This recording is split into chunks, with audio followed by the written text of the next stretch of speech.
My options of getting it without paying a lot of money are not looking great for me right now. Stephanie Gosk, NBC News.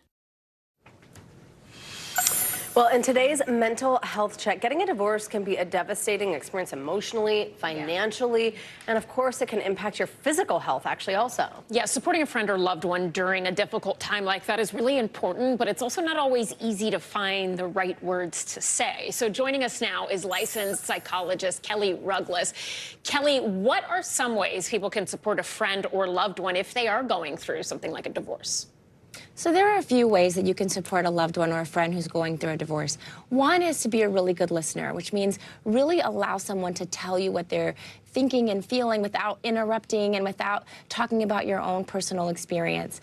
Another really important tip is learning how to not take sides. It can be easy to want to take your loved one's side when they're going through it, but sometimes they have mixed emotions about their partner. So not taking sides is really a valuable way of allowing them to still feel like it's an open space to be themselves.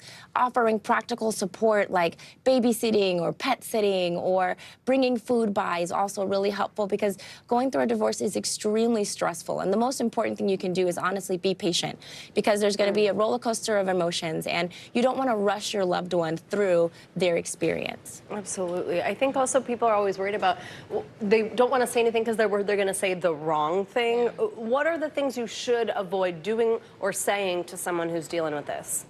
Absolutely. So like I said, something to really avoid is choosing sides. It can be tempting to say, oh, I never liked them in the first place, you're better off. But really just listening and owning the fact that they probably feel a lot of different things all at once is probably really valuable to keep in mind. Kelli, I have been in a situation like this before where someone comes to you and they say, or came to me and they said, hey, I think I'm probably going to get a divorce. They were considering it. And what I couldn't navigate was, did they want an opinion on whether or not they should, or did they just want to vent? If someone is asking you at that stage when they're considering it, what should you do? In like 15 seconds. I think what you said is actually perfect. Ask them, do you want to vent or do you want my advice? Because that's two very different needs, but both could be really helpful. But asking them in advance is going to be the best bet. Kelli Rugless, great advice. You too, Ellison. Well, there's more news ahead. You're watching NBC News Daily.